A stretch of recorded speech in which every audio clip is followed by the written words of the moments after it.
All right, everybody, welcome back to Baseball Scoops. We are getting into the award and predictions episode. This is the first one ever for Baseball Scoops, so this should be a lot of fun. We're going into the season on a really nice note.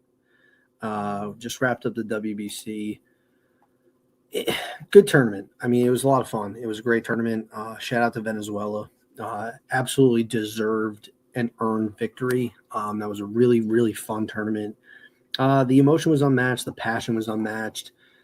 Stuff that you didn't really think you would see for a lot of baseball fans that kind of kept saying this is an exhibition tournament or, it's meaningless. Well, it was kind of the opposite of that. Miguel Cabrera kind of showcased that with his emotion towards the end there. And that was, kind of the big thing. And you love to see that from him. And it was a fun tournament. A lot of guys had some really key moments, and it's a great way to segue into opening day. So we're going to do predictions. We're going to do division previews. We're going to dive into who I think will make the playoffs, and then we're going to dive into my World Series and also do a little bit of awards. So I'm going to kind of start with the American League, and then I'll work my way to the National League, and then we'll kind of combine everything together. We're going to start with the AL East. AL East, I think, is going to be the best division in baseball, the most competitive division in baseball. 3 teams made the postseason a season ago. We could very well see 4. We could see more. Who knows? But who do I think is going to round this out? I'm going to start from the bottom. I'm going to work my way from the bottom up with each of these. I think the Rays are going to finish 5th. I don't think this is a team that has all the tools, but this team does have a lot of upside. I think their bullpen is dynamite. Their bullpen has a lot of good swing and miss ability. I think Griffin Jax is a really dynamite closer. So their bullpen is going to be really underrated. I think their rotation could be underrated. They added Nick Martinez. Ryan Pepiot had a really strong year. Drew Rasmussen pitched really, really well, and I think he's going to be a really good spearhead to the front of this rotation. What do you get from McClanahan after he hasn't pitched for 2 years could be really, really telling. It could be a very underrated rotation, but I don't think they have the horses necessarily to surpass all the teams in front of them.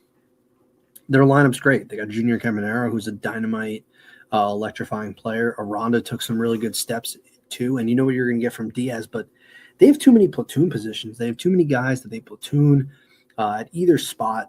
It's going to be a pesky team, but I don't think they have the horses to really gear up and take the next step forward. 4th place, I do have the Orioles. I think the Orioles are going to be better than maybe people are giving them credit. Do not sleep on the Baltimore Orioles, people. Their pitching is going to be the biggest question mark. It's not the sexiest of rotations, but it's a rotation that I think people can believe in. What do you get from Rodgers coming off a career year, 181 ERA? He's the team's ace, their opening day starter. Do you believe in Shane Baz, Zach Eflin, Dean Kramer, Chris Bassett, Kyle Bradish? They're going to have probably a 6-man rotation. They have really good guys that can kind of impact this team. What does it look like over a full 162? That's going to be the biggest question. The bullpen, I think it's a work in progress. I think they do have good guys back there. Adding Ryan Helsley does help. But I think it's this team's offense. This team's offense does have the makings of being a really good offense, and if it clicks on all cylinders and reaches their full potential, the sky's the limit. You add a guy like Pete Alonso and Taylor Ward, they both hit 30-plus home runs, which would have led the Orioles last year. That's huge. Gunnar Henderson's the biggest X factor. A guy who was a top 5 in MVP voting for 2024. Hit 37 home runs, stole 20-plus bases, and 893 OPS. He was dynamite. He was electric. He was really their face of their franchise, and I think he still is. Tough season, dealt with injuries. The team had a really slow start, and it kind of just trickled down. Adley Rutschman's another player that dealt with injuries. What does he look like? That bat has kind of declined since kind of taking the center stage of this league. If he can just bounce back to anything, even 2023, where that was like his big breakout year, that sky is the limit because the potential is there, the upside is there, and it trickles down. You have a guy like Jackson Holliday, Dylan Beavers, Samuel Basallo. These are all guys that can be X factors for this team. And if they truly hit their potential, this team could be really competitive, and it really wouldn't shock anybody if they were really in the top 3, let alone the top 2 for this division. Pitching is really why I have them in 4th. I'd love to be surprised. You can flip a coin with the Yankees and the Red Sox. I have the Yankees in 2nd, and it's really because their rotation doesn't consist of Garrett Cole and Carlos Rodon to start the year, but you will see them roughly in the month of May, let alone maybe late April. So that's massive. That's like 2 deadline acquisitions before the deadline. Can Will Warren take the next steps? What does Ryan Weathers look like? Can he hold down the fort? That's a guy you can expect probably in the bullpen. But you know what you're going to get out of Max Fried. If Schlittler can kind of pick up where he left off to end the year, phenomenal. But this is the same lineup. This was the best offense in baseball from a season ago. Can they replicate and do what they did again? It's possible. Don't rule it out. So we'll see what happens there. But yeah, they're 3rd for me because of how the rotation starts. And that's why I have the Red Sox first or above them in 2nd place, because I do think, the Red Sox rotation is arguably the best put together rotation in baseball. They have a case for it. You're led by Crochet, who was the runner-up in Cy Young. Then you add Ranger Suarez, a solid number 2, number 3. You know what you're going to get. He's not going to give you the velo, the swing and miss, but he's a guy who gets outs, keeps the ball on the ground. With this new look infield defense the Red Sox have, that's very good. Then you look at Sonny Gray, who pitched better than what the metrics were telling you, and he's got good command. He can get the strikeouts. He's a good number 3. So it's like you lose Lucas Giolito, but you put those 2 in the mix. And then Bayo is your number 4, and then your number 5 is anything of Connolly earlier, Johan Oviedo, and you feel really good about that. The bullpen's relatively the same. You add Danny Coulombe, which is huge, but the bullpen, which was one of the best in baseball last year, is pretty much coming back fully intact. This big thing is really the offense. Can they hit a new ceiling? And I think if you have guys like Willie Abreu, who's going to get more opportunity, Ceddanne Rafaela, who took notable strides, making improvements in his swing, stance, mechanically was better. It's possible that you get those 2 to break out fully out of their shell. This team just went from, wow, we're not going to be a great offensive team to, oh my God. And a lot of these guys had good moments at the WBC. Jarren Duran's another one who I think could have a really big year. A full year of Roman Anthony goes a very long way for this baseball team. And then you get Caleb Durbin and Wilson Contreras. Contreras becomes your power bat. Good, reliable first baseman. Good defense, but he makes hard contact. He's going to be a fit for Fenway Park. And Caleb Durbin doesn't strike out. Good third base defense. That's a good player to have. And I think the Jays are the team to take first place. I do. You lose Bo Bichette. That's a good contact bat. He had a really good season for them. But you replace him with Kazuma Okamoto. And look, whether that translates or not, like immediately, we'll see. But he checks a lot of the boxes of he makes contact, puts the ball in play, doesn't strike out, generates walks, hits for average and for power. That's what this Blue Jays offense does. Then you kind of ask yourself, okay, well, you get another year of Ernie Clement, you get another year of Barger. Can they elevate their game? Very possible. George Springer, is he going to pop off for a career like he did the year before? I don't know. But this is a team that relatively has all the pieces in place already. And they added more to it. So there is stuff to be happy about. And then you look at their bullpen. Louis Varland, acquired at the deadline, very electric arm. Tyler Rogers, very fun mechanics. The way he throws the ball, it gives you a new look. The way his arm slot is. You kind of sit there and say the back of the bullpen looks better than what it did a year ago. Hoffman is also coming back. You plug some of those guys that could be fringe rotation guys in the bullpen, and this bullpen's very deep. But then you look at the rotation, and this is the part that I think is why I have them in first. Because Bassett's out the door, Barrios isn't going to be part of the rotation. So you have Kevin Gausman, who coming off a strong year, 3.59 ERA, pitched like an ace all year. You subtract those 2 guys, and you added Dylan Cease. Now, Dylan Cease's ERA and his FIP, the ERA was much higher. He needs to dial in the command. If he can control the walks, the sky is the limit because the swing and miss ability is there. He was 3rd in strikeout rate, 1st in K per 9 last year. you know what you're kind of getting there. He's not the largest innings eater, but this is a guy that literally can kind of put the team on his back like that. And he's going to be a really good front of the rotation. You get a full year of Trey Savage. Cody Ponce is coming over from Korea, KBO, had a phenomenal year, good velocity. Can he kind of be what he was there? That's going to be the telling thing. You got Bieber and Scherzer as depth, which is huge. This team is going to be in first place, and it's going to be hard to knock them out. And you can't really fault anybody for thinking that. It's going to be a really loaded division. I will say that. Just kind of stay tuned in this episode for the playoffs. The AL West is another interesting team. I look at them. The Angels are going to be in last. I think it's just the reality of it. I just don't think they have a strong team, like the teams above them. Reed Detmers will be in the rotation. You get Grayson Rodriguez, Yusei Kikuchi, you know what you're getting there. But can they kind of keep pace with some of these other guys? And it's going to be tough to see. I mean, they got to pitch better. They acknowledge that. But you have guys like Sean Well, Neto, Joe Adell. You're hoping Mike Trout can just stay healthy. Christian Moore elevating his play. That goes a long way. But I don't think this team has the horses to surpass the teams in front of them. And then you get to a team like the A's, which I hate putting them fourth. But I have to. I have to. I don't like it, but it's just because of the pitching. Gage Jump and Jamie Arnold, they're going to start in the minors. But I think if they have good ascensions and quick ascensions, you'll see them up at some point this year. More so Jump than Arnold. Arnold was just drafted this year out of Florida State. So Jump, who has AA experience, he'll probably have a quicker ascension. And if he can figure out how to pitch, lights out. Severino, he pitched phenomenal for DR in that game against USA. If he could be anything like that, that's phenomenal because in 2025, he was horrendous at home. A 6.01 ERA, but a 3.02 on the road. Jeffrey Springs was the exact same way, having a higher ERA at home than the road. If they can figure out how to pitch in Sacramento, that goes a long ways, but it's a tough ballpark to really pitch in. I really do think the A's are just biding their time till they get to Vegas.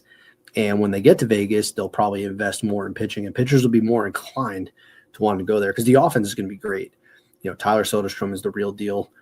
Jacob Wilson, phenomenal, contact-oriented shortstop, good approach, always gets on base. Nick Kurtz is like generational for that franchise. And then you have Brent Rooker, who's phenomenal. You got Lawrence Butler is a good complementary piece with a lot of upside. Shang Langoliers, but that offense is going to go. It's just the pitching's probably going to hold them back, and I think that just is the reality of their situation. But if you're on the East Coast and you need like a good bedtime tuck, stealing that one from What Chaos they call their late night games, tucks.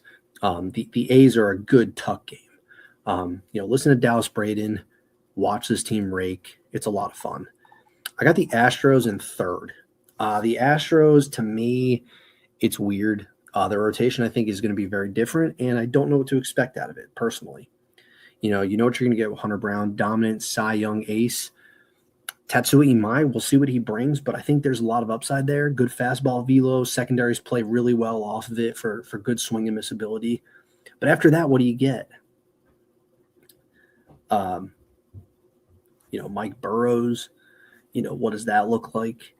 You get Spencer Arrighetti, which is fine. Christian Javier has some upside.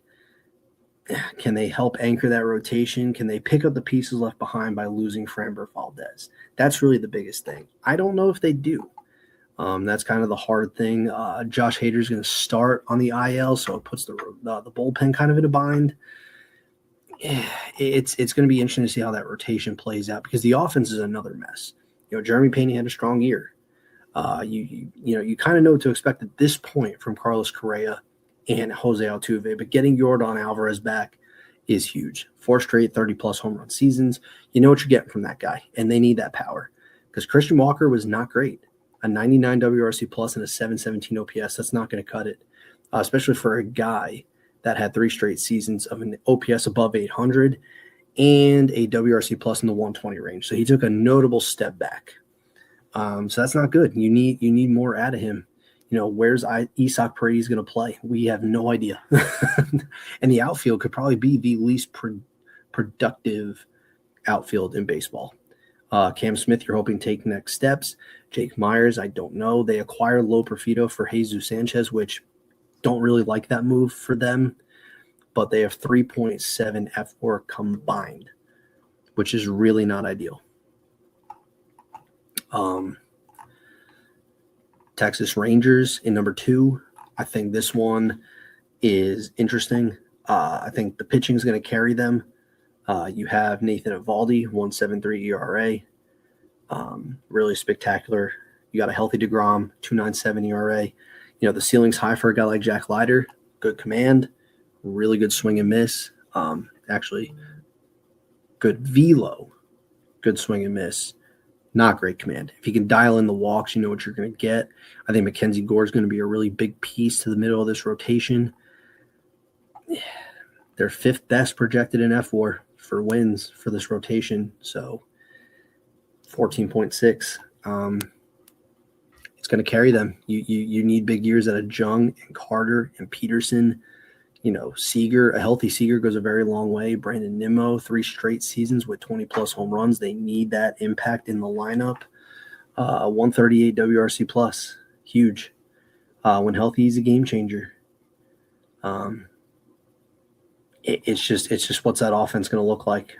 Because that offense was really ugly. They really pissed away a healthy year of Jacob deGrom and a really good year out of Nathan Eovaldi.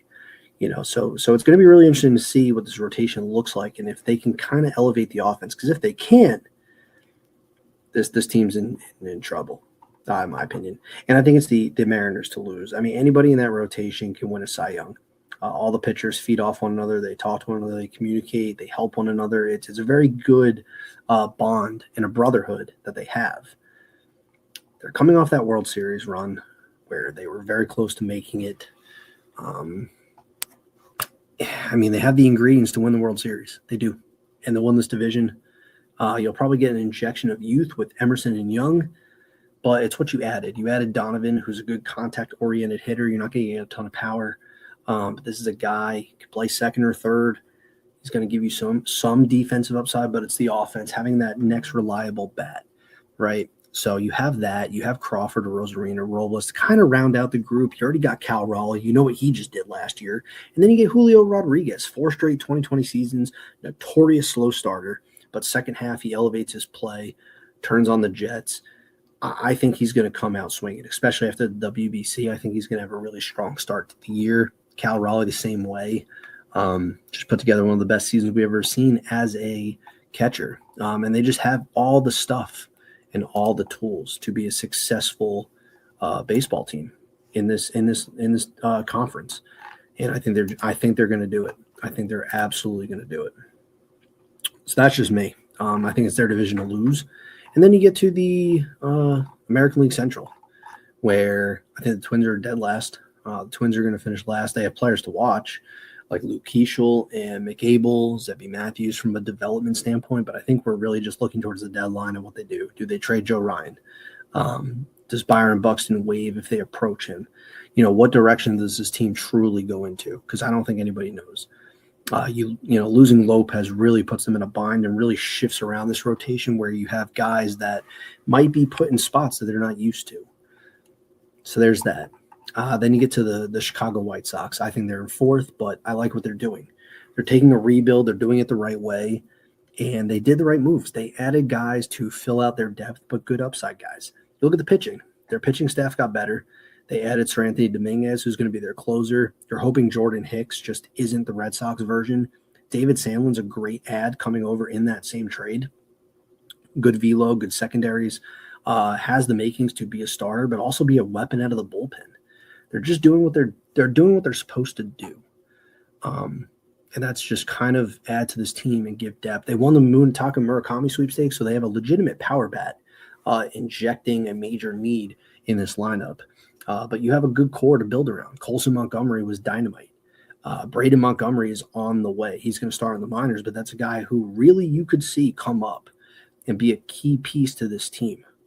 Chase Mydroth is a really nice player to have. Kyle Teal is going to miss the start of the season, but a really core piece to this puzzle and a very good catcher for this baseball team. Are they going to be a playoff team? No. But this is a team taking the next steps as a group, and I'm very excited to watch it. The Royals are at number 3, and it's just because of the offense. They underperformed last year. They definitely didn't do anything that you would have expected, but you had some breakout seasons. Vinny Pasquantino had 30-plus home runs, and he has been he was a dynamite factor for Team Italy. A really good leader. I think he's going to put that into perspective for Kansas City, and he's going to be a really fun player to watch and to monitor. Then you get Michael Garcia, broke out in a major way. Bobby Witt Jr.'s MVP. Salvador Perez is great. Carter Jensen's going to be a really key breakout piece. He hits for average, hits for power, makes hard contact, barrels the ball. He's going to see time behind the dish, might even be a DH, but he's a bat that you integrate into your lineup, and I think he's going to catapult this Royals offense. Jack Caglianone's the same way.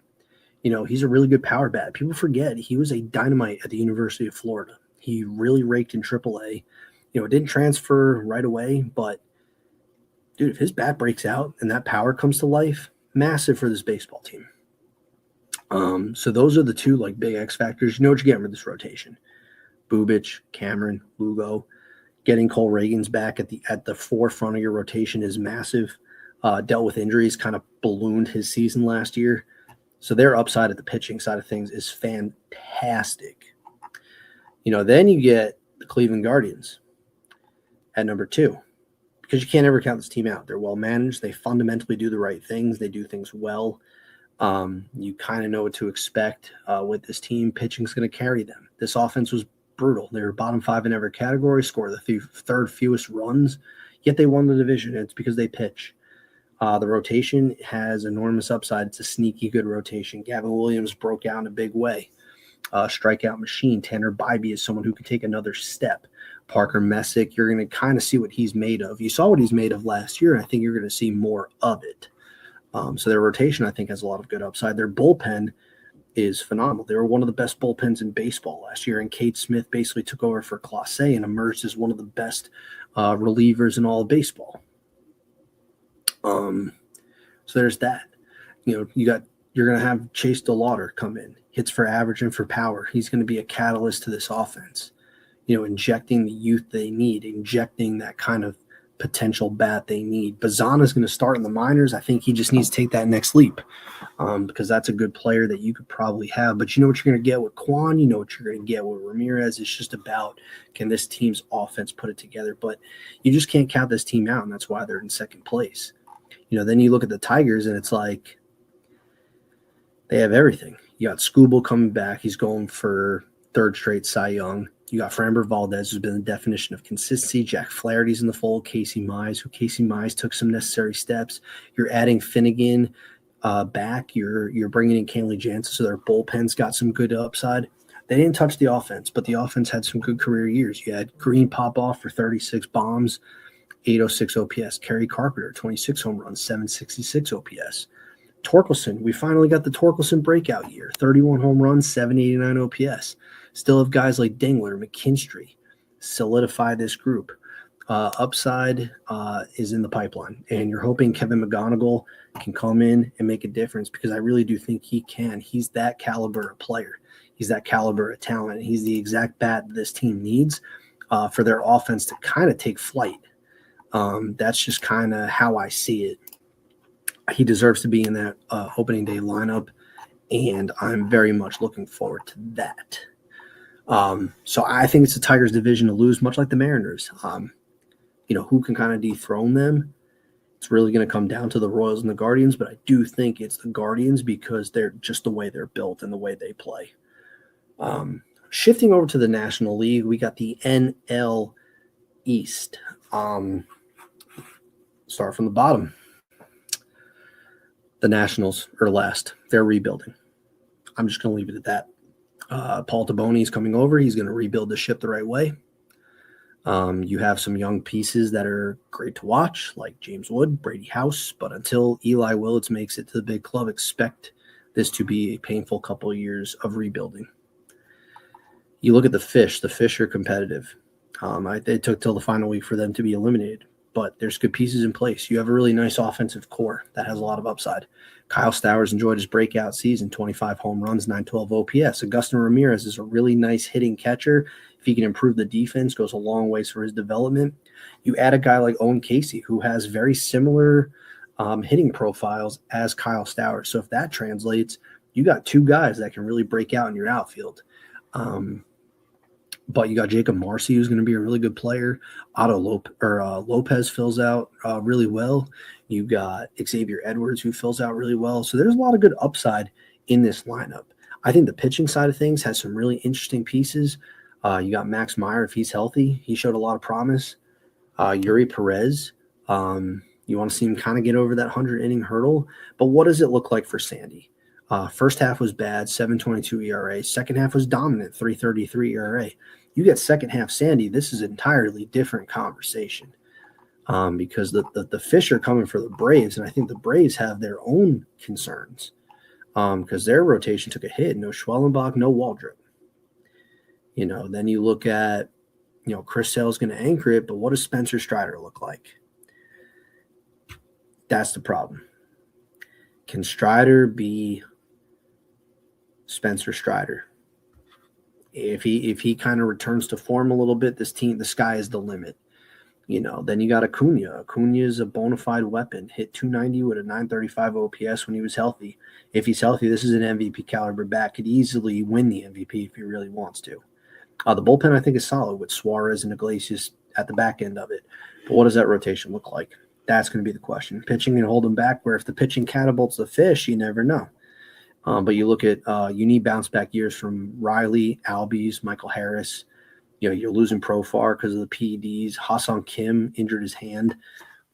It's just the injuries are piling up already. The season didn't even start yet. So what does that look like for the Braves? I mean, there is a world really where the Marlins finish above the Braves, and it just really depends because you have to have bounce backs from the bats I mentioned, and you have to have the front of the rotation be anchored. I have the Phillies in second.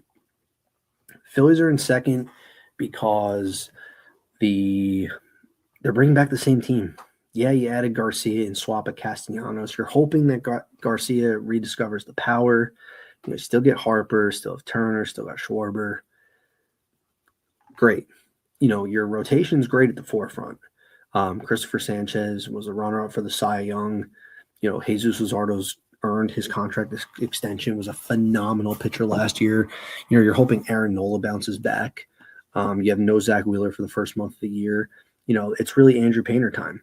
The first three guys, you know what you're getting. The back end of the rotation is going to be a little tough. You're going to need the offense to kind of carry that a little bit when they're pitching. Justin Crawford's going to be a great player for this team. Good athletic outfielder defensively. You want to see some contact. You want to maybe see a little bit of power. I think they're going to take a little bit of a step back, but they're not going to be too far behind the Mets. I just believe what the Mets are doing. I believe in what the Mets are achieving. I believe in what the Mets have built. A team that's pitcher-oriented, defense first. A lot of guys are out the door, shaking up that core, but I like what they did. You bring in a team that it's full of really good faces that have potential. Bo Bichette, you know what you're going to get. Contact-oriented hitter, perfect for this lineup. Another year of Soto, another year of Lindor. You got Jorge Polanco, another contact-oriented hitter, can kind of slide around and play different positions. You're going to get Luis Robert Jr., who you're hoping a change of scenery kind of catapults him a little bit. You're hoping that works. Then you go ahead and you dial it in and you look at the kind of team as a whole. It's exciting. I'm excited about the Mets. I think the pitching is going to be fun. You bring in Freddie Peralta, dynamite ace. 3 straight 200 strikeout seasons, career year last year. He's going to be the ace of the rotation, takes pressure off Nolan McLean. Nolan McLean's got great stuff. I'm excited to see what he does. Then you move further and you look at like bounce back years. If you get those out of Senga and Minaya, huge upside for this rotation that does have question marks. I do like Devin Williams and I do like Luke Weaver, and you got Tobias Myers. And I think the back end of that bullpen is going to be really fun. Don't forget you got Clay Holmes. Don't forget you got Peterson. They got arms. I think they're just a well-rounded baseball team, and I think because of that, they're gonna win the division. I do. I think this approach is going to be good. It's different, but I do like it, and that's just despite me still thinking that Pete Alonso should have been a Met for life. But I do like the approach that this team has undergone, and for the Mets, they're going to have to also try and dethrone the Dodgers, which the rest of this division is going to have to do. And I wonder who's going to do that. So let's get into it. Colorado Rockies are going to finish last. They just are, because they're coming off they're the worst team in baseball last year. Everything was bad. But they have optimism. They're building a foundation, and they revamped the front office. So hopefully they can take that and ride that, and they can build this new foundation and build it right. But they have good players to watch. Charlie Condon, Hunter Goodman, Zach Veen could have a really nice breakout year after coming into camp, the best he's ever looked. Chase Dollander, if he can figure out how to pitch it at Coors, I mean, sky's the limit for that guy. So there's things to watch for with the Rockies, but they're still not going to be very good. Then you look at the D-backs. I have them in fourth, but there's a world where they really finish in second, let alone third. Their offense is top tier, top 10 offense in the sport. Geraldo Perdomo had a career year. Ketel Marte is the best second baseman in baseball. Corbin Carroll made changes to his stance and his swing, and in that he added more power. They spearhead this unit. You're looking for Lawler to take the next step. He's had a really nice spring. Lourdes Gurriel is coming back from injury, so that's really helpful. Alec Thomas, you kind of know what you're going to get, but they add Nolan Arenado. You're hoping that sparks things. Carlos Santana is just a defensive-minded first baseman. Don't expect a ton of power, but a contact-oriented hitter that'll fit in this offense. Then you look at the pitching side. Merrill Kelly's going to miss the start of the year, but if Eduardo Rodriguez does what he did at the WBC, the sky's the limit for this guy. Then you look at Brandon Pfaadt. Brandon Pfaadt, if he bounces back, that's huge. Zach Gallen had the worst year of his career, but he had a really good second half from August until the end, incorporating that two-seamer. He was missing bats more, limiting hard contact. If he picks up where he left off, the sky is the limit. They add Stroud to the bullpen. You're not going to see Martinez, Puck, or Burns until the middle of the year. So if they can tread water and the pitching takes off with this offense, the sky really is the limit for the Diamondbacks. And there is a world where they do finish in third or second, because what do you get from the Tony Vitello-led Giants? We don't know how Tony Vitello is going to manage at the MLB level. We just don't. Exciting offseason. Pitching's their question mark. What do you have behind Logan Webb? I'm not a fan of Robbie Ray. Hauser and Male are just buy low pieces with upside. You're hoping you see Birdsong and Wisenhunt just take the next steps. But you get a full year of Rafael Devers. Willie Adames popped off for a strong year. First 30 home run season. By a Giant since Barry Bonds in 2004. You add Bader to be a more defensive-minded team, but you have really good pieces. Devers, Chapman, Luis Ariz, Adames. That's like a good core to kind of build around. So what do they look like, and has that pitching kind of tap into what they're doing? Because it's going to be interesting to see, truthfully. I think pitching can hold them back, but Logan Webb's going to have a dominant season. And then, you look at the Padres, it's just funny. I have them second, but it's like, yeah, their bullpen's going to carry them. They're the best bullpen in baseball, but can Nick Pivetta replicate what he did?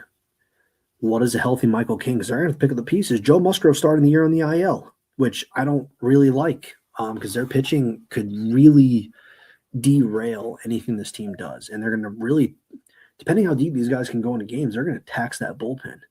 They just are. But the offense is still intact. You're just hoping they can rediscover their power. They were 28th in home runs, 22nd in slugging. Got to think Machado and Tatis are coming in with a chip on their shoulder after the WBC, because they're going to need to take down the Dodgers. The Dodgers literally are the Dodgers. This is a team that literally just addressed their two biggest needs with the two best players at the available position. It just is what it is. And they're the crown for the reason. Back-to-back championships, going for a three-peat, first time, since the Yankees last did it. And then you have this team in the Central that could be really interesting. Cardinals are like the Nationals. They're just rebuilding. They have exciting young pieces like Wynn, Weatherholt. Pitching's on the way, but they're going through a rebuild, and this is just the start of it. Then you get the Pirates. I think I got the Pirates in fourth because I don't know what their offense looks like. This team was dead last in runs. They were bottom 5 in slash line. I mean, they just were bad, but they did add some pieces. Brandon Lau's got good home run ability. Marcelo Ozuna's got good pop. If O'Neal Cruz can find a new rhythm, sky's the limit. You add Connor Griffin to this lineup, it kind of game changes him a little bit. He's got that type of ability. The hype is real with him as a top prospect in baseball. But they can pitch. 7th fewest earned runs last year. You're led by Paul Skeens. You have Bubba Chandler, Braxton Ashcraft. I'm very high on Braxton Ashcraft. Excuse me. And then you got Mitch Keller, who's reliable. So, but until the offense kind of figures it out, the Pirates are just going to be in fourth. I think they're going to be competitive. I think they're going to be very good, but still a fourth place team. And it's behind the Reds, who they lose Hunter Green. That's a bad loss. But Andrew Abbott had a career year, 2.87 ERA.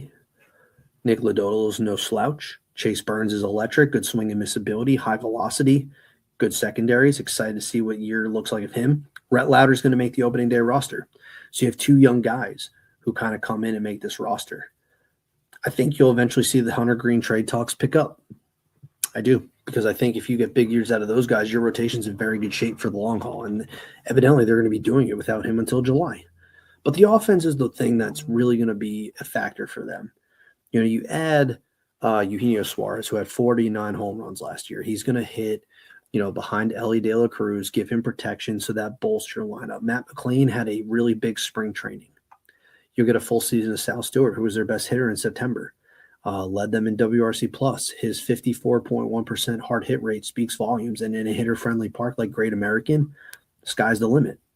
So you get that. I think this offense could really round in a form. They're very well managed. But are they going to be a team that kind of dethrones the Brewers? And the Brewers are like the Guardians. They don't do a lot, but they have guys that come in. Christian Yelich said it best. We exceed expectations every year because guys do what they have to do to make sure we come out on top every night. You got Yelich, you got Churio. Sal Frelick is a dog. He took the next steps. Bryce Terang broke out in a big way. You got the Andrew Vaughns of the world. You have just a group of guys that just fundamentally play baseball well. And I think you're going to get another year at that. They're another team. They work hard. They have depth. They're well managed. There's no counting them out. And the pitching will be really the factor here. Like, Jacob Mizorowski's their ace, but what do you get out of guys like Kyle Harrison? What do you get out of the rest of that rotation? There is no Freddie Peralta. That's going to be fascinating to watch. Jet Williams is going to start in the minors, but he's the ultimate Brewer, and he probably will come up at some point early in the year. I don't doubt that. And I think it's the Cubs rotation to lose. I think the Cubs rotation is very well put together. I think they are one of the more well-rounded teams, and I'm going to say it right now. I do think that the Cubs have the best chance to dethrone the Dodgers. I do have them as the team to dethrone the Dodgers. That's just me. I do. I think the lineup has no holes. You have Michael Busch, who had a phenomenal year. Nico Horner is in a contract year, so he's probably going to pop off. You have Dansby Swanson, who had a phenomenal year. You're bringing in Alex Bregman, a good leader. Excited to see what he does for that franchise. But then you have Ian Happ. You have PCA. Seiya Suzuki's going to start the year on the IL. But what do you get? Matt Shaw, get ready to learn outfield, little buddy. That rotation's really good, though. Imanaga, Boyd, Cade Horton, who was runner-up for Rookie of the Year. Then you have Edward Cabrera, who came over in the Owen Casey trade, like massive. Then you look at their bullpen. Their bullpen's great. Palencia, who got the final out in the World Baseball Classic, he's going to be their closer, and there's a lot to like. So with that being said, here's the playoff format that we're going to go with here. So bear with me. Here we go. If you're on YouTube, you'll see this. If you're on audio, you will not, but I'm going to read it out. So division winners, as we just went through. The AL, you have the Blue Jays, you have the Tigers, you have the Mariners. For the wild card, I have all 4 AL East teams making it. I have the Yankees, the Orioles, and the Red Sox all in the wild card mix. I think these teams are just slightly better than the rest of the crop that represents the Central and the West. Is this going to age well? Probably not, but that's what I have. You go to the NL, I got the Mets, the Cubs, and the Dodgers. The wild card, I got the Phillies, the Brewers, and the Padres. Does this age well? I think the Padres is going to be my risky one. I think the Brewers, it's going to be interesting. I think they'll have a little more stiff competition this year for that spot. The Padres, it's really going to boil down to their pitching. That is literally what, to me, it boils down to. I think it's their pitching, and it could really well be the game breaker. But I have the Mariners winning the World Series. I think strong pitching could be good hitting. We've seen what the Phillies did to that Dodgers team. They pitched really, really well. The Phillies did.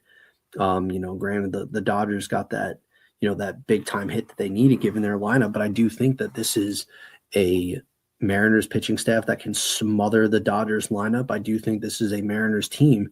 They got a taste of some success, and they are probably going to build off of that. And I do think that they can win a wide open American League. So I do have the Mariners defeating the Dodgers in 7 games. I got Julio Rodriguez winning the MVP, the World Series MVP. So there is that. And to kind of wrap this up and put a bow on this, we're going to do awards and predictions. So hopefully you guys agree with me. Hopefully you don't. Start with the Cy Young. I got in the American League, I got Tarek Skubal. Sounds bold, right? I'm really picking this because I want history. This accomplishment hasn't been done since Greg Maddux.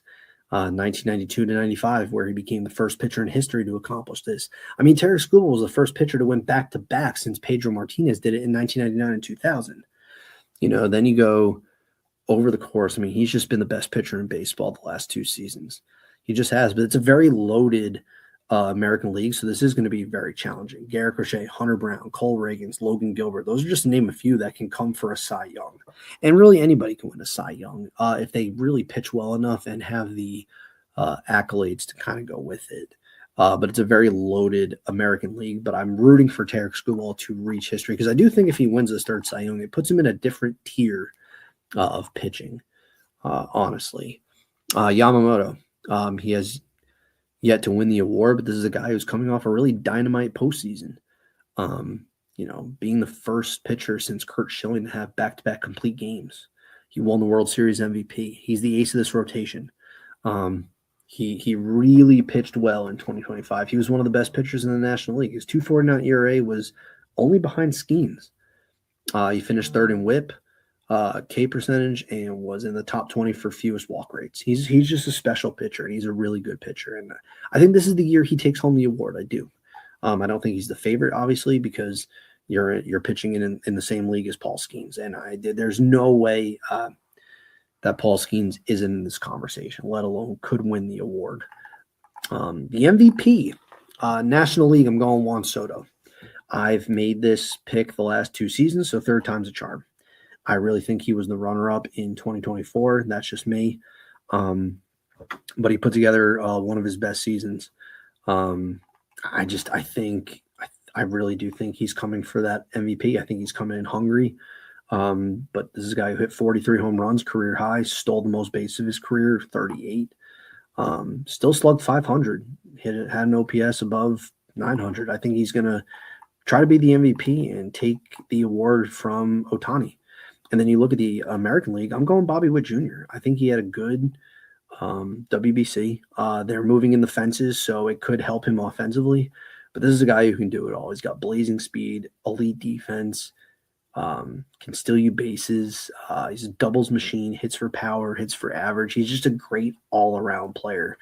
And hopefully he can have a big offensive surge inside Kauffman Stadium. And that's really what I'm banking on. So I'm picking Bobby Witt Jr., trying to stray away from the obvious ones, which is like the Ohtanis and the Judges. Not that I have fatigue or anything. I don't, because I think they're phenomenal talents. Just wanted to pick somebody different and kind of see, things elevate themselves a little bit. Rookie of the Year, I got Trey Savage. I think Kevin McGonigal is a very phenomenal choice. I think there's a lot of good choices for this award. Chase DeLauder, but I mean, he captured the baseball world by storm. Most strikeouts in a debut for a Blue Jays pitcher in the regular season, most strikeouts in their playoff start. I mean, I think he's got everything. I'm curious to see what he does over a full 162. How he's going to beat guys, because I think teams know now the splitter's coming. And it was just virtually untouchable. But I think he's going to be your rookie of the year. National League, I am going to go with Connor Griffin. I think it feels like a lot of Roman Anthony. Like, if he does come up and have that eligibility, he's probably going to take the award. I think the NL Rookie of the Year is a very loaded vote. I think J.J. Weatherholt could really win this, Bubba Chandler. But this is a guy who only has 120 games in his professional career, right in a Double-A, hasn't seen Triple-A pitching yet. But if he does start the year in AAA, it won't be long. I think this is like a Roman Anthony case where he starts the year maybe in the minors, but he works up and he dominates. So it's going to be really fun to watch, but I am going to pick him. And the easy one, we're doing manager of the year. I'm going Craig Albernas for the Orioles. It just seems like an obvious fit where it's like you're the Orioles, you had a bad year, you got a new manager, a guy that comes in, shakes up the entire program, does things the right way. I think he's going to do it. I think he's going to get this Orioles team to play better fundamental baseball. I think he's going to be a manager that gets the most out of this team, the most out of these players. And it's going to be really exciting to watch. So I do got Albernas taking this award. And for the NL, I got Torey Lovullo. It sounds crazy, but I do think that Lovullo is going to get the most out of this roster. I think if the pitching takes a step, I think if the defense, which is more athletically built, takes a step, I think they can surprise people.